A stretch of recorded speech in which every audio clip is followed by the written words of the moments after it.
uripku iki. Lamun ene sing nguasani urip iki kenek tak jak omong. Aku tak takon karo sing nguasani urip iki. Kaya apa nek jawab pitakon. Lah iki lho dulur. Ya, iki lho dulur janjine laku nek wis tatak tenanan. Makane adile diri pribadi kuwi dulur, omongan kabeh kuwi sejatine mung ana teteke laku ki mung ana wani karo nekat kuwi dulur isine. Nek ora wani apa maneh ora nekat ya ora iso. Kamangka wani karo nekat kuwi isine kudu teguh tenanan. Lah teguh iku kudu wani tatakan tenanan. Mula wejangan-wejangan ngene iki nek tak lakoni tenanan ya.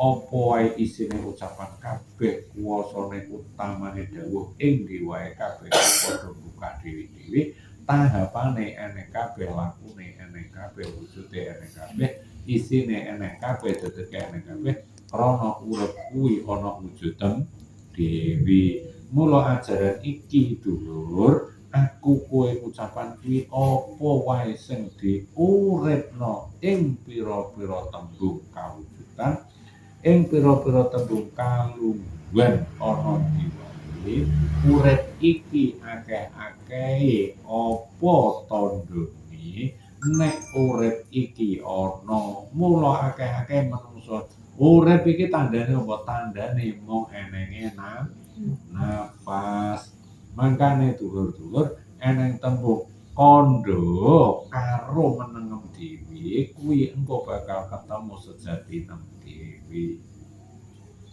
Lah iki nek sejatinem dhewe mula dulur-dulur kudu waspada. Mula ajaran Jawa dipungkasan kuwi ngulangno ing tuntunane urip aja geruh.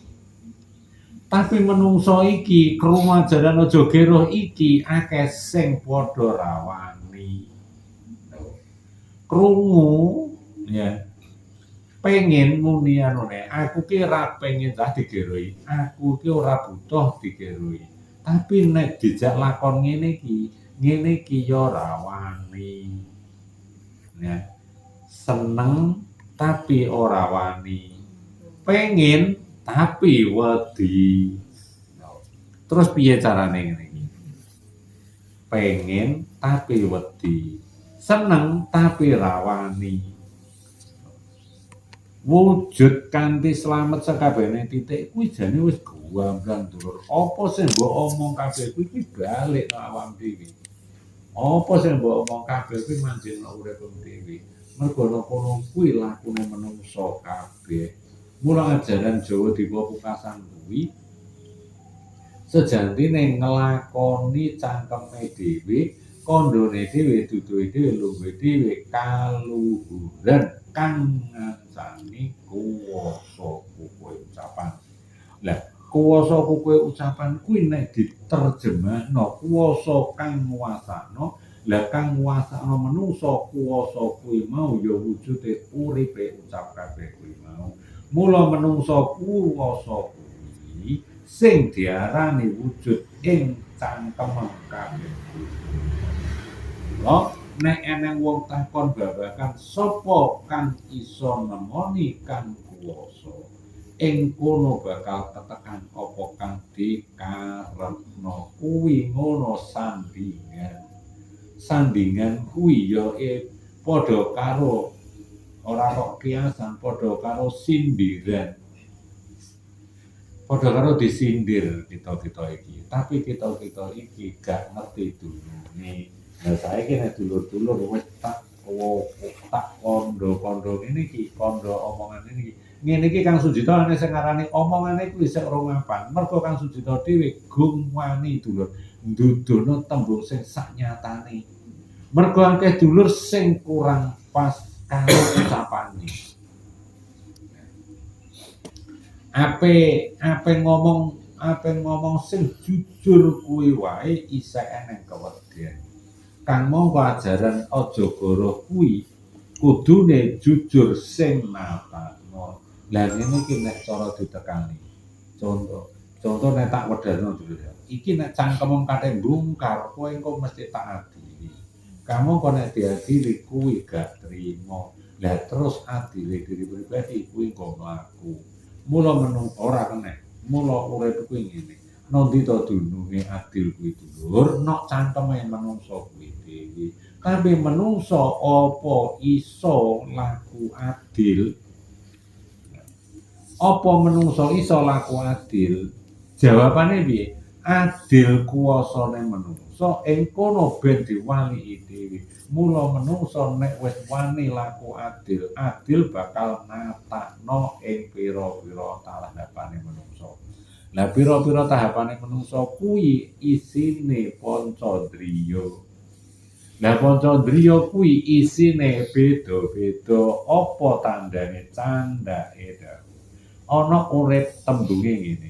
Maca tandane ucap conto manjing karo tembung aku iki lakune menungso. Tapi menungsone sapa sing iso nekani ucapan kuwi mau. Lah ngene iki lho dulur, nek tak bukakno nang nggone tuntutane laku dulur. Omongan iki ora wayahe dibukakno. Mula ajaran iki dulur gak iso diterima karo wong awam.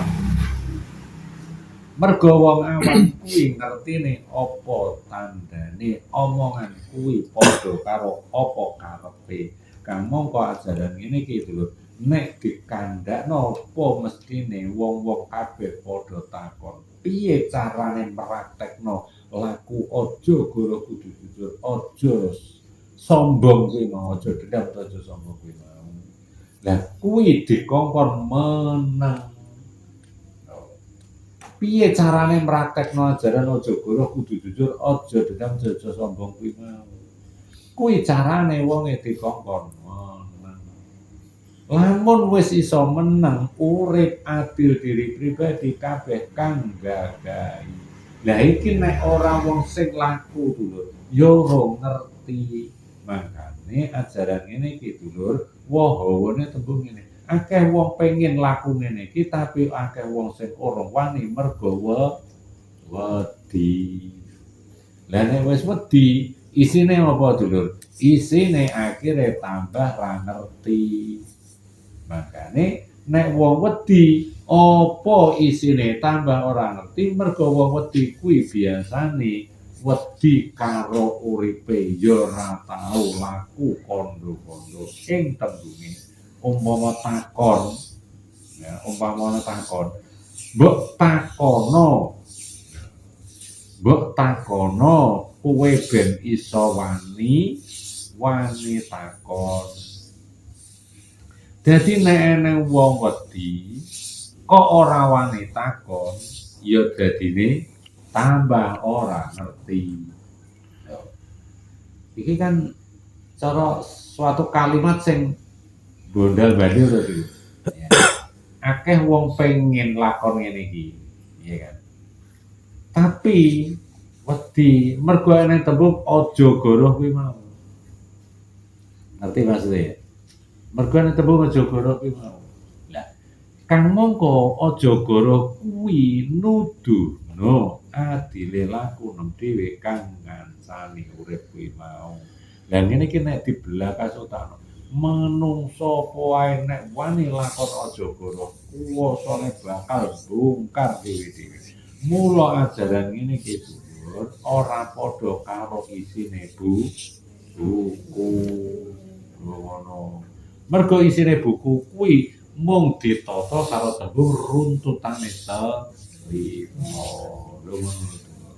Monggo cerita kuwi iso padha karo kenyataan, iso uga ora padha karo kenyataan. Nah, makane bukune ajaran Jawa Dipa Pungkasan kuwi nok napasem dewi. Buku isine malar-malar kaya ngono kuwi. Kuwi asale ya saka napas kuwi. Ngono. Paham dulu maksudnya ya? Mula nek sampean pengen ngerti ajaran Jawa Dipa Pungkasan, kuwi menengo dhisik. Lungguhe ana napasem dhewe. Lah, nek sampeyan takon, piye carane kok napas kuwi mau menengo? menengo sakjerone napas kuwi mau ana utuhe dawuh kalungguhan kang gadahi. Lah apa contone sampean menengo, engko nek wis meneng sampean mesti bakal teko.